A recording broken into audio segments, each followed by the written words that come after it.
How do you tell a story of resistance that invites others in? Dear listener, it's in the power of your metaphors. Something today's guest, Eirin Caffall, has truly mastered. Eirin is the author of two breathtaking books, The Mourner's Bestiary, a luminous memoir about inherited illness, climate, grief, and the stories we tell through the natural world, and All the Water in the World, a post-apocalyptic novel that dares to imagine what it means to protect knowledge, family, and hope when the waters rise. During today's conversation, we explore how chronic illness and a love for nature shaped Eirin's storytelling, what it means to write two books in tandem and release them just months apart, and how crafting metaphor-rich, layered narratives can become both an act of resistance and devotion.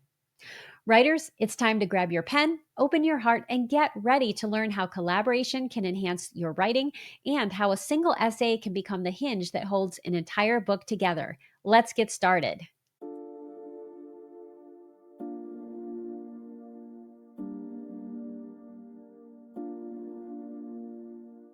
Welcome to Writing Your Resilience, a podcast for writers who want to create stories that change lives, especially their own. I'm your host, Lisa Cooper Ellison. As a writer and trauma-informed writing coach, I'm here to guide you on a transformative journey through the art of writing, self-discovery, and resilience. Each week, I'll share my best tricks, tips, and strategies to help you write more authentically, craft deeper, truer stories, and overcome the common storytelling roadblocks we all face. Together, we'll explore how to bounce back when life gets tough and stay connected to your inner calling. So grab your pen, your notebook, and an open heart. It's time to do the work that changes the world, one story at a time. Hi, I'm Lisa Cooper Ellison, and I am excited to invite you to join me on March 5th for my course, Memoir Backstory. If you're a memoirist, you know that backstory is a crucial part of your memoir, but it can be so tricky to figure out how much to include and how to weave it in without overwhelming your story. In this webinar hosted by Jane Friedman, you'll discover what to keep, what to cut, and what to repurpose so that you can write a captivating story while also working on your author platform. Best of all, this webinar is only $25. To register, go to janefriedman.com/memoir backstory with Lisa Cooper Ellison or click on the link in the show notes. I look forward to seeing you on March 5th. Hi, I'm Lisa Cooper Ellison, and I am excited to invite you to join me on March 5th for my course, Memoir Backstory.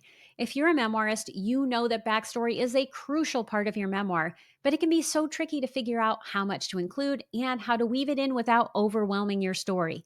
In this webinar, hosted by Jane Friedman, you'll discover what to keep, what to cut, and what to repurpose so that you can write a captivating story while also building your author platform. Best of all, this webinar is only $25. To register, go to janefriedman.com/memoir backstory with Lisa Cooper Ellison or click on the link in the show notes. I look forward to seeing you on March 5th. Well, hello, Eirin. Welcome to the Writing Your Resilience podcast. I am so excited to talk to you today. Oh, thank you so much, Lisa. It's such an honor to be here. Thanks so much for asking me. Well, I was seeing you all over social media. And then, of course, we have a shared friend, Amy.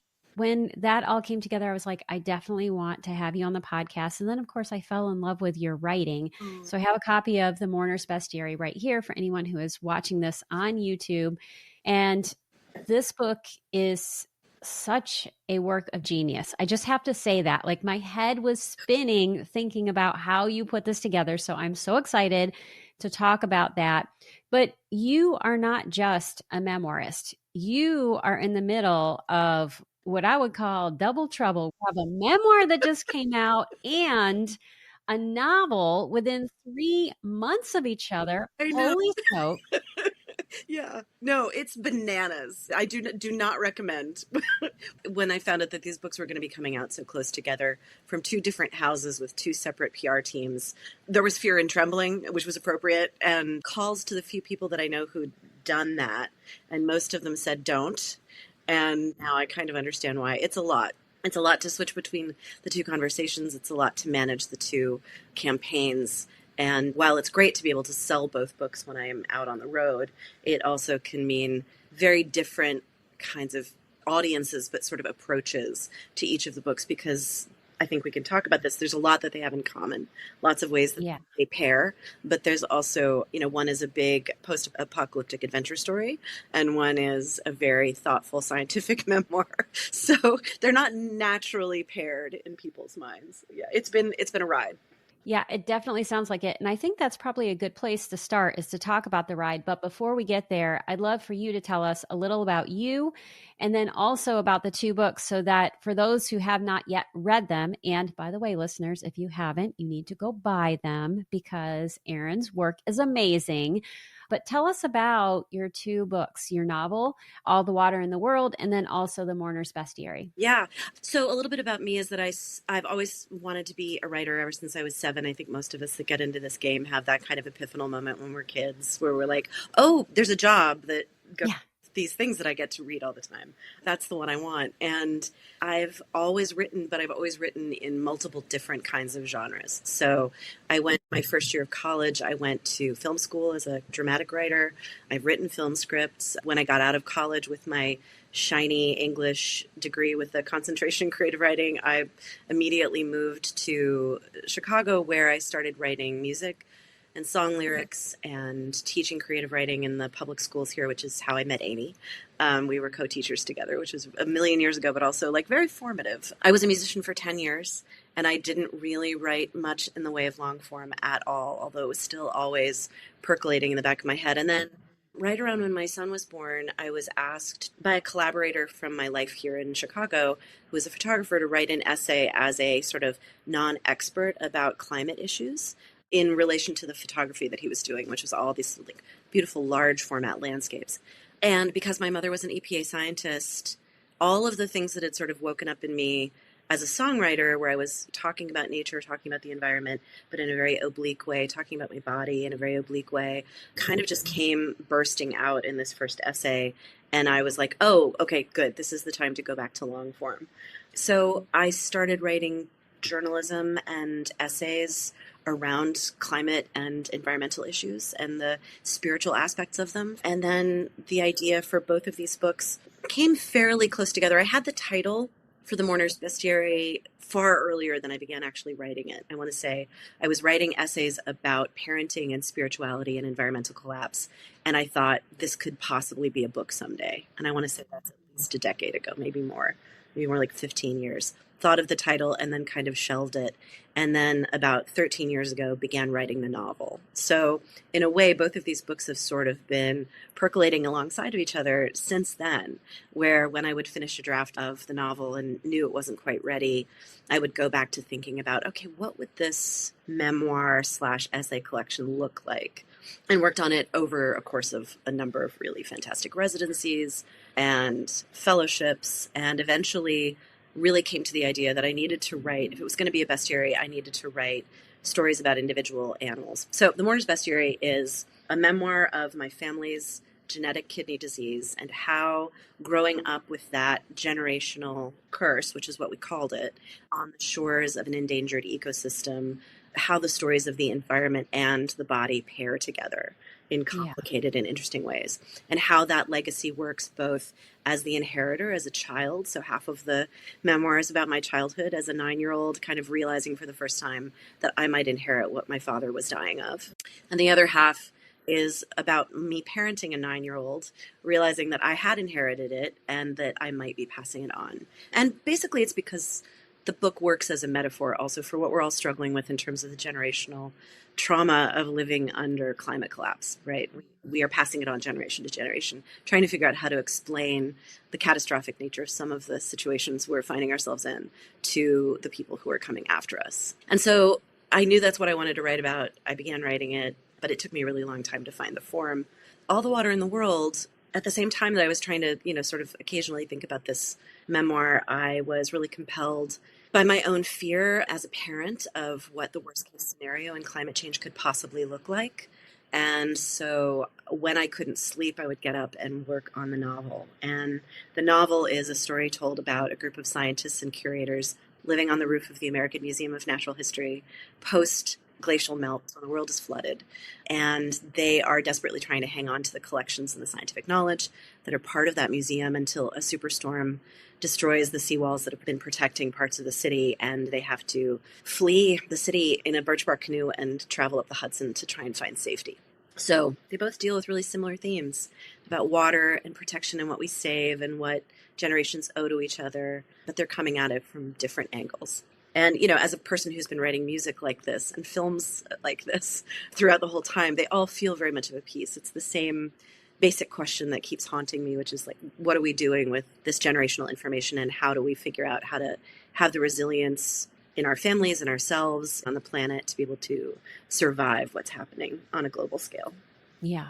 And what I noticed about these two works is that, when I was reading the interview with Amy Eaton that you did for Hippocampus Literary Magazine, thinking about the novel is about how people come together. And yet the memoir is really about that sense of isolation and feeling so alone. And so there's this beautiful conversation that they're having about the same topic of like, where do we fit? How do we belong? Where do we belong?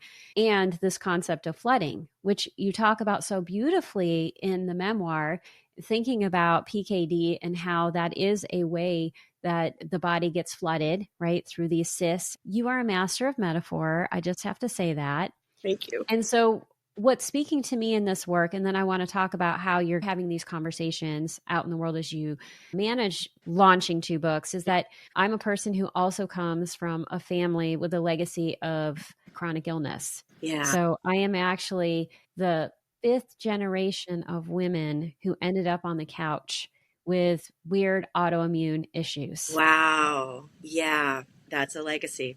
And what I found for myself is that it's not just what happens to the body, it's the story around it. And sometimes it's the story of the silence, which is something that you talk about.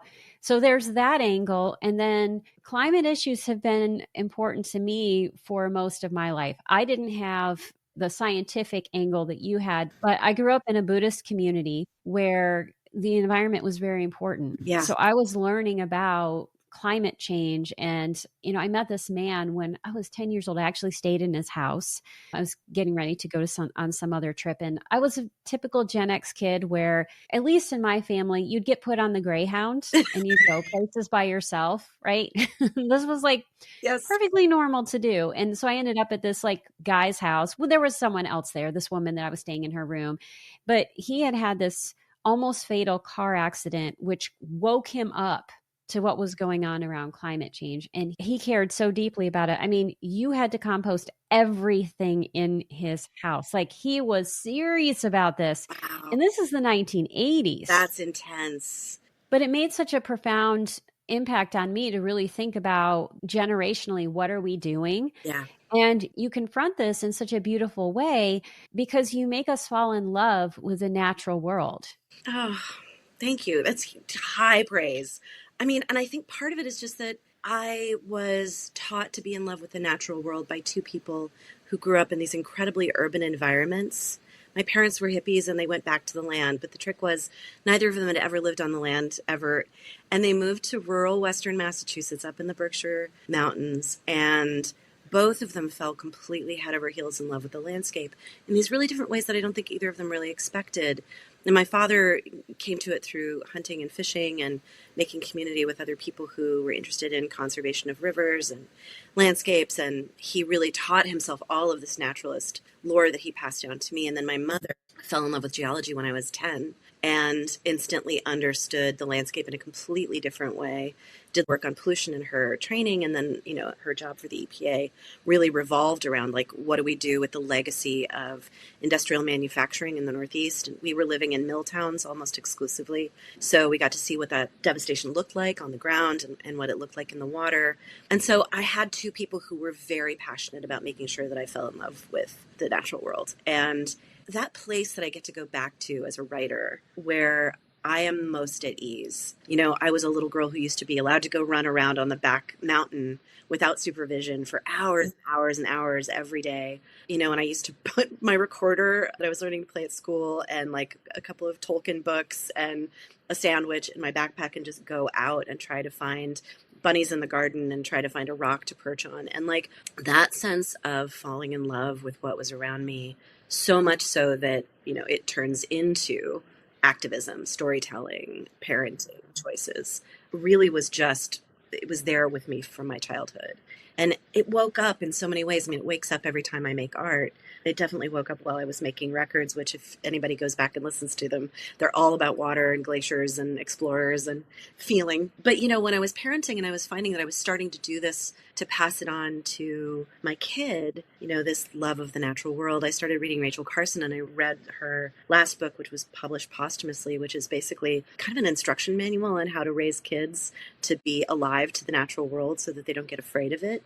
And it seems really important to me that in every book that I write, even if I'm writing about something really scary like sea level rise or eco collapse, or I'm starting to write a couple of books about fire right now. So I'm doing a ton of research about wildfire. And, to be able to find a way into that story that doesn't push people back out again with fear for how uncontrollable things are, how much we don't have any power. If we can find a way to just keep that love affair going on and describe things in such a way that there's an entry point, whether you've ever been to that place, in the best case scenario, my book is going to go to people who will never go to Maine, right? And so I want that to be as alive on the page for them as the people that they'll never meet. I mean, writing about the dead is that same kind of preservation of like, I need you to fall in love with something you're never going to experience. And so, yeah, that was super important to get into the language to make sure that that was as important as the kind of urgent messaging that might be there, or the deep meditation on my own emotional landscape.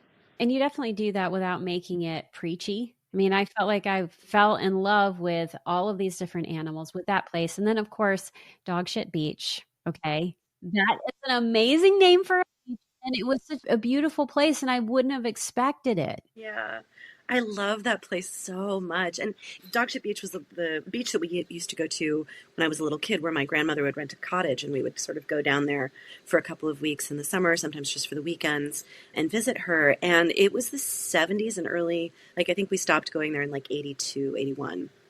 The Clean Air and Water Act is almost my same age, right? It was 71, 72 that those things finally codified. And so I was going to the beach as a little kid when radial tires were still washing up on the shore, and there were still, huge blooms of algae and extirpation of the critters that lived in the water and collapsing of fisheries. And all of that was going on because of pollution that was unregulated to that point, or was just beginning to be regulated and healed. And yet that was the beach where every piece of sort of my natural history understanding of the ocean, everything was conveyed to me there.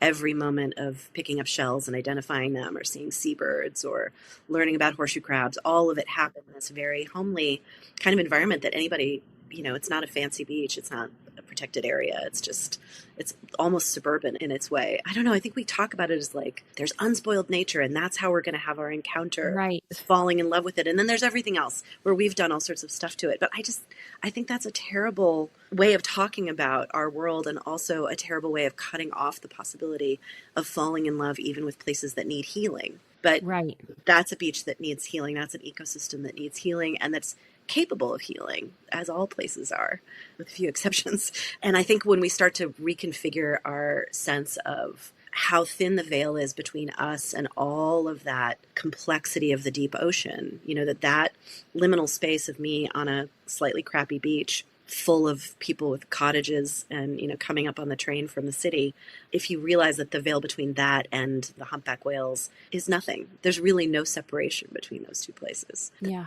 We can start to understand how to recontextualize what we think of as healing, what we think of as our relationship to the natural world. Yeah, that's making me think of all of the things that you put in the book. And two images are coming to my mind as I think about how you wrote this, right? There's the animals, then there's your personal story. Sometimes it's blooming out into the science. It comes back to the story. It can come back to the animals. There's almost like a circular nature to how this works. That's like a swirl is an experience I had with this. And I was thinking, oh my gosh, it was so intricate and woven together. And yet, somebody could have taken me on this journey, and I would be thinking, where is this going? And how is this going to come together? But you have a payoff. Yeah. right? There's always a payoff in every single chapter. What did you do? How did you approach this? Like, what did you do? How did you Well, approach this? I wrote the book like 7 times because I knew I wanted it to do that, right? There's this real gift of being a songwriter that I think I have to acknowledge right here, which is when you write a song, like I sing my own music, I write my own lyrics, I would write something in private and it would make sense. And then I would have the chance to arrange it and make it make sense with all sorts of dynamics, right? Somebody else brings in their genius and the dynamic changes and the lyrics respond differently to those dynamic changes. And then you perform it and you see what works in the room of a large audience, right? And then you record it. And then how that recording of that particular song meshes up against all the other things on the record album that you're Yes. trying to make. And you can change things in the room as you go collaboratively. You have a large number of people who are all sort of forming opinions about what you're doing. And you know, sonically, spiritually almost, when the tumblers all fall into place and you have something that works as a cohesive whole. To take a listener on an emotional arc, maybe they only listen to the song by itself. You should be able to let them do that, but also when they see the entire picture, it needs to work. And I think that when I came to crafting this book, and actually both books that I've written, it's a very similar process. I use those skill sets to be able to say, okay, there's one melody here, right? And here's another, and here's a third. And they need to be able to fit like that, like tumblers Yes. popping into place. And I need to keep moving them and thinking of them lightly as forms, almost musical forms, until they are resonating correctly with the thing that they're next to, right? So that if I am fascinated, and I am, by longfin inshore squid, and I happen to have seen them at a really seminal moment in my life, right? A moment of real rupture, old life, new life. And the squid happened to show up at that moment. But I don't know anything about them. The nice part of this process is that then I can remember that story and keep it. And then I can go through the research and find out what their story is, right? The squid has a story. I'm curious about it. I get to know it. And then I can see how that story fits in to something that I'm trying to cue the reader into emotionally. There's also a spiritual valence to the story of animals, which is why I chose a bestiary, right? Because that's how the church fathers taught natural history and religion at the same moment, was to present them with the scientific information that was available at the time, best science, but also to have the spiritual, metaphoric, complex, lyrical, poetic story, mythology pulled in, syncretic information all layered up into the entry on that animal. And I wanted my book to feel like that too. And what that meant was a ton of trial and error of structure, and trial and error of which animal goes with which part of what I'm trying to say, until I could feel it, like I could feel the vibration of it. And then all you have to do, once you've got those pieces, is just go through and scan for what takes you out, right? One of my writing group is this brilliant short story writer, Malia Dumbleton, whose work is brilliant. She doesn't have a book yet. She's got one in the works. Her work would blow your mind. She's in my writing group. She does the sort of classic, like, yellow highlighter for when she's being taken out of a piece, for when she's rushing through it with you. And going through the piece, the whole book, and thinking about that. Here's where it isn't working. Here's where I'm trying to go too heavy-handed with the metaphor.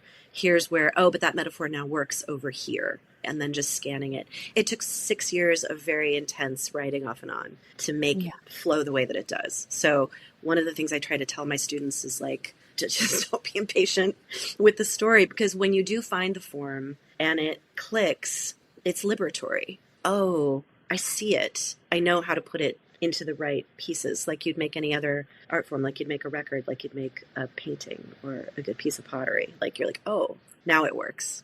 I love how you describe this as a very collaborative process. So there's the original creation, there's how your personal story fits or juxtaposes with an animal story. There's thinking about what the reader's experience is, thinking about how things fit together. And so there's what happens on the page. There's the interaction between the page and your reader, and there's the interaction between the page and you. Yeah. And your own intuitive knowing. It's all of it together. Yeah. And so I always ask people, because I think intuitive knowing is so important to this process. And yet it gets so dismissed because we tend to live from the neck up. Yeah. most of us, because of how our society works. Yeah. And we've lost touch with what that is. So when you had that intuitive knowing, like, yes, this is it, what did it feel like in your body? Oh, just joy. I mean, I think that's the thing is like there's that moment where you write a really great sentence and you're like, oh, like that didn't come from me. I feel like this huge amount of like this gift of just being open enough to channel something, some way that like that Yes. animal wants to be understood that I just happen to be the vehicle for right now. And I was raised by somebody who was very interested in utopian movements and the Shakers specifically. And they have this great phrase, hands to work and hearts to God, right? And I am a non-denominational person, but I consider myself to be very, very interested in spiritual questions. It's laced throughout the book. I had an agent tell me this was a stealth spiritual memoir. I'm like, is it really that stealthy? But you know, that moment of like being of best use for the story that wants to be told Yes. is what it feels like in the body. And I mean, I love this work because it's play, because it's the closest I get to kind of my childhood self. But I also love this work because when the tumblers all click into place and I can get out of the way of the ego, right? Your whole job is to get rid of the I, right? And the ego and Yes. the overarching like thought monkey that comes in and is like, this isn't right written correctly, or my editor isn't going to like that, right? That thought monkey goes away, and you have put in enough time and enough patience with yourself and enough faith in the work. There's just that sort of moment of like the meditators describe of like suddenly feeling like they're sitting in the palm of the Buddha, right? Like where it's just like, that's it. You've got it. And then there's a lot of work after that moment, because I don't want to say you have to chase that feeling, but I think there's a discernment process which requires an enormous amount of patience and faith that says, I haven't accomplished what I want to in the book yet. And I deserve more time, and the book deserves more time. We are bound up in capitalism. Capitalism is about productivity. Productivity is a huge part of the publishing world. And I think Yes. it's really hard to be waiting for the book to sit into that space while people ask you, oh, you're still working on that memoir? You know, that's cool. How's it going? Right? Oh, yes. Yeah.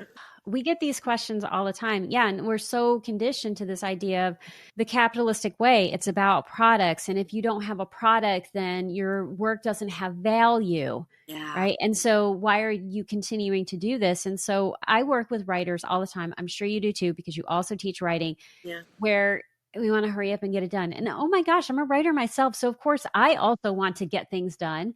How are you teaching the writers that you work with to have patience? Like, do you have an exercise, or what do you tell them that helps them do that work? That's a really good question. I mean, right now, I don't really have an exercise that specifically does it, but I feel like I taught a really wonderful week-long retreat with Megan Steelstra for Story Studio last year. And one of the things that I loved about being together for a week was that we got to model the emotional and collaborative work of a community and enough personal resilience to take your time. That it wasn't about what we produced at the end of the week together. It was about inviting in the space and inviting in the deep work and the deep time that it takes to do this kind of thing. And I think the only other thing that I do is whenever I do a craft talk, what I'm trying to do in my public talks, both book events and public lectures, if it's anything that's around craft, when I'm guest lecturing, one of the things I want to say, especially to young writers, is that I want to tell them my story to model the complexities of choosing the writing life, especially around that question of productivity. I don't want to say gatekeeping, but there's a lot of mythologizing around like, well, yes, the book just came to me, or like I understood how to do it, or I took one really great craft course, but none of that is actually the way that it really works to make a book. It is about every conversation you have with other writers. It's about your writing group. It's about your spouse. It's about your family. Writers often want a formula for what to place their story into. And I'm a big fan of using things like Meander, Spiral, Explode, and native nonfiction to talk about how we actually can start to invent the structure that will work best for the story that we're telling if we take the time to do it. Yes. So describing like how many different versions of my book there were, different shapes of it even, before I settled on this shape where it's like, I talk about it as like kidneys or bivalves. There's a hinge, just like a clamshell opening, or the two kidneys joined by the central connector. And talking about how long that can take. this is a product that will live beyond you, hopefully. Yes. Even if it goes out of print, even if it's only in a few libraries, it is available to be found. Out of print books get discovered by people all the time. This is a message that someone will find years after you're gone. And so if you are looking at it as an ancestral project, you can take the part where you're afraid about time and put it to the side, where you're afraid about commerce and put it to the side. And we can be more genuine with each other as a writing community and say, it takes the time it takes. It takes the therapy it takes.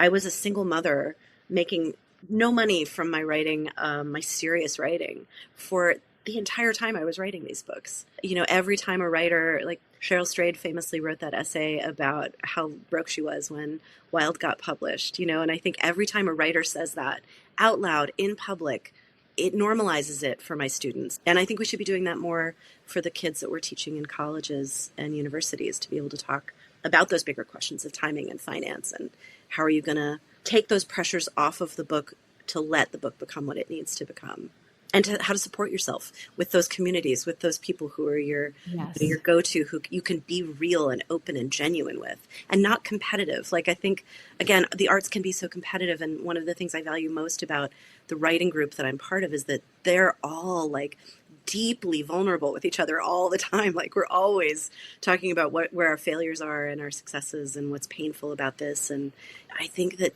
we need those models. And so what I strive to do as a teacher is really to try to put that out there, so that the conversations I'm having with my students send them back out into the world with a permission. Alyssa Altman talks about this too. She's got a new book literally called Permission, but with a permission to take the time that they need to take, to find the grace, to know that there's a huge complexity to doing this work, and there isn't a timeline except the one that's internal to you and to the work itself. And you got to trust it.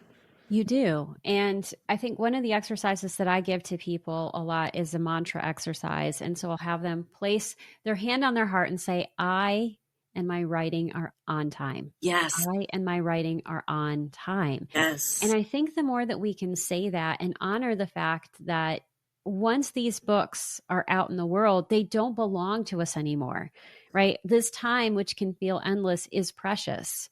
And once it's gone, it's gone. So you have all of the control right now. So enjoy it. And I actually wrote a piece for Jane Friedman on the importance of playing with structure, and how structuring your book in different ways can actually help you understand the structure for your book. You and I are going to have to geek out on all of this stuff at some other time, because I was like, oh my gosh, we are like so in alignment. And I love that. I love it when that happens. Yeah. But I think thinking about, like, don't put so much pressure on the work.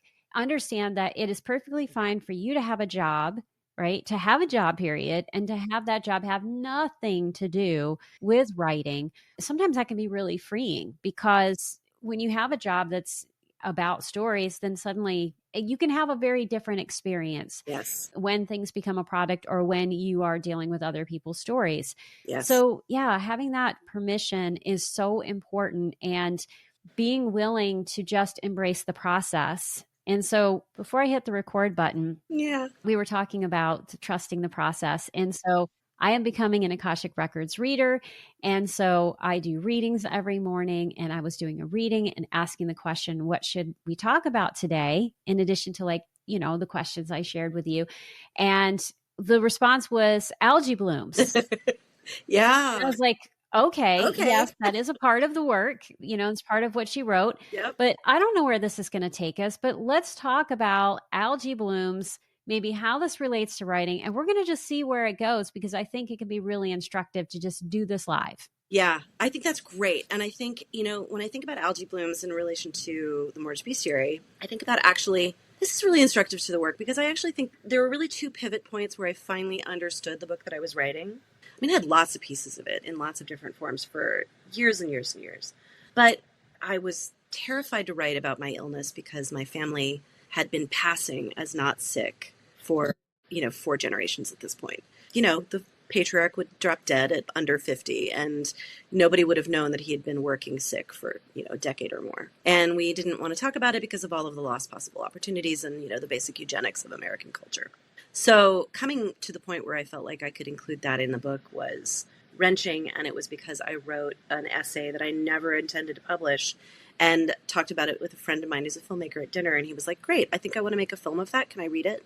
And then went ahead and did it. And then it toured at film festivals as a short film for over a year. And I got to go and be in rooms with people who were like, for the first time, connecting with my story and the story of the environment in a live and activated way. And the emotions that were there for them were what I had been trying to get to without being honest about my own story. And the other branching point was that as I was really wrestling with structure and system, I had submitted what I thought was an essay, which was about algae blooms and red tides, to Guernica, like as a long shot. Like their window opened, I sent this draft. I didn't hear from them for over a year. I didn't assume it would ever be published. Still wrestling with the book. And one of the editors from Guernica wrote to me out of the clear blue sky while I'm wrestling and said, we love this. We'd like to use it. Is it still free? Yes. She teaches a class on this, and I think it's brilliant. I'm so glad she does. She started with my first draft. We did 7 drafts of that one essay, which is a really complex story about algae blooms, about pollution runoff, about nitrogen in the soil and in the water, about the history of red tides, which go back to pre-colonization in New England as something that was known about and worked with, but now have this potential to become out of control and poison shellfish, and that poison shellfish can poison humans. It's something that is understood on the coast. People fish and clam around it, but it's really got a different valence than when it started. And that required me doing research about the Clean Air and Water Act, the invention of dialysis, the invention of those two things at the same time, both by the Nixon administration, the history of how the biology of those blooming creatures is understood in the scientific literature, and also the history of my family in a new way that I had never done. And every time we got to a draft and she pushed me to find more or make those tumblers click into place better, I understood more what I was trying to do with the entirety of the book. I was like, every chapter has to do that. It has to do that. And every chapter that didn't do it got pulled out and reworked with this understanding that I had not had before. The gift of that editor's time. Like, that's an incredibly deep, generous process that she did with me that helped me not only understand my voice as a writer, or even just that essay, but the entirety of my work and how it sings properly together. It was like being in, a recording studio with a really great engineer where they're like, oh, okay, this is how we organize it. And you never hear yourself the same way after somebody gives you that gift. Yes. So there's the gift of the story, which I love. And I know people teach that essay, and I'm so proud of it still. And it's my 3rd chapter in the book, basically now. But there's also the gift of someone helping you refine your vision and giving you a master class on what your particular structure is a huge part of developing as a writer. And I think when those sorts of things happen, you just have to run with them, let go of any part where you're like, oh God, I had to go through that 7 times. I want her to teach other editors and writers how that happens. And she's taken every one of those iterations and been like, see, we got closer. Not there yet. We got closer. Because that's the nature of it. That's the nature of the work. We should all be so lucky to have that kind of deep attention and care put into helping us understand ourselves as artists in a new way. Oh my gosh, I love that story. And I love this editor now. I mean, there are so many times, like I've had publications that it almost terrifies me when this happens, where you submit something, it gets accepted and there are no changes. And you're like, yeah, oh, like really? I mean, it's worked. But I think to have that level of care brought to your work, where someone is loving the story to the truth, is truly a gift. And I think as the writer, it can sometimes feel really frustrating. Yeah. Because people are like, but I want to get it done, or why are you making me do this again? But in the end, the payoff is so much greater. And the payoff for you was not just that you had this amazing essay that is now taught and that you're really proud of. It ended up being the linchpin that helped you understand your entire book. The entire book. And all of the elements were there in the essay that I submitted a year and a half before, but they didn't do the thing. And it was that outside eyes that really helped to change me. And it made every other editorial conversation I had after that easier, because I had a template of something that that really, it bloomed my work in this incredible way. It's a huge gift. I mean, when I won the Whiting Award for this book, and I have to be clear because I didn't win the big Whiting. I won the for creative nonfiction writers, which is still big enough. But it was the same year that Guernica also got a Whiting Award. They give them out for nonfiction, for publications as well. And I just kept saying that editor's name over and over again, which her first name is Eiren, and I'm forgetting her last one because I haven't said it in a while. But every single time that I was able to buttonhole somebody from the Whiting, I was like, I'm so glad that you're recognizing Guernica's editorial staff in this way, because life-changing. And see, it all came from talking about algae blooms. Yes. It ended up being, the linchpin of your entire book. And I love that. And I also love how, trusting the process. We just trusted the process. Neither one of us knew where this was going to go, because we just said, hey, we're going to talk about algae blooms. And I don't know. But we ended up talking about how your entire book came together and how your book was a collaborative process. And once again, that teaches us something that's so foundational to the work that you do and so foundational to just us as humans, is that we are all interconnected and all of our experiences are interconnected. And the way I talk about spirituality, because it can be like the big S word, like people don't want to talk about it, but it's just how you make meaning from the world and where you find hope. Your books allow us to do both. We find hope in them as we explore these really deep topics, and we see how we are not separate from the world around us or from each other.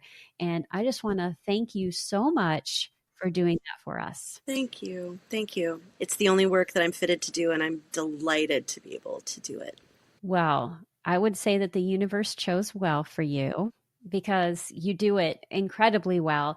And we could talk about this for the next 5 hours. I could totally see that. Yes. Yet we have to wrap up. So I'm going to wrap up with 2 questions. We didn't get a chance to talk about your book launch, so I may have to have you back to talk about that, because I think that is huge. And I think you're going to have insights, especially 6 months from now. You're going to know so much more having gone through this with 2 books. And I can't wait to see what that is. But how are you taking care of yourself as a person with a chronic illness who has 2 books out? And, I've talked to people when they have 1 book out and they're like, oh my gosh, I have no idea how I'm going to do it. You've got 2. What are you doing? And everyone always tells me like, oh, I go out in nature, or I sleep, or these simple things which are important. So listeners, I'm not dismissing any of that, but I'm curious to know, what's the thing that you're doing that would surprise people? I mean, I'm not sure it would be surprising because it is sort of in that same category, but I've been seeing an acupuncturist to take care of my kidney disease since I was diagnosed, basically, like maybe 2 years after diagnosis. So we're talking 30 years of going to see an acupuncturist. And I had gotten it to the point where I was going once, maybe twice a month for maintenance care.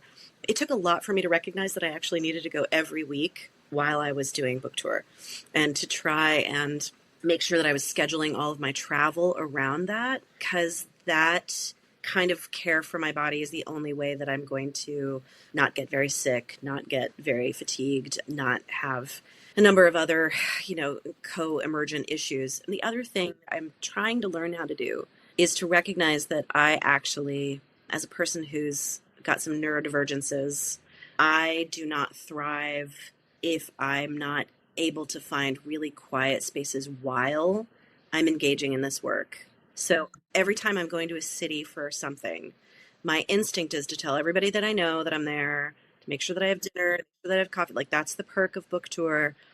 But I can't actually operate like that. And I struggle with things like AWP or big conferences. Yes. Because I need an enormous amount of downtime and private time. Learning to recognize when I'm being emotionally flooded by the energy that's coming from people, because part of this is that I'm going and dealing with topics that people are really struggling with right now. And we were before this new administration. We are in free fall right now. And so, like, doing an event in LA 2 weeks after the Palisades fire, where the entire room was people who had to make a go bag in the last 2 weeks. One of the people at the book signing came up to me and said, I love your novel. I'm so excited. I've asked my wife to read it. She probably won't be able to. She lost her house. Knowing that amount of energy is coming in and that the amount of energy I'm going out is incredibly important to maintain means that I am spending much more time by myself, and I'm structuring my tour so that I can recognize that, like, there's a window when I have to shut it down. And it's been incredibly important in terms of just protecting what I'm able to offer, is recognizing what fills up my battery and what depletes it.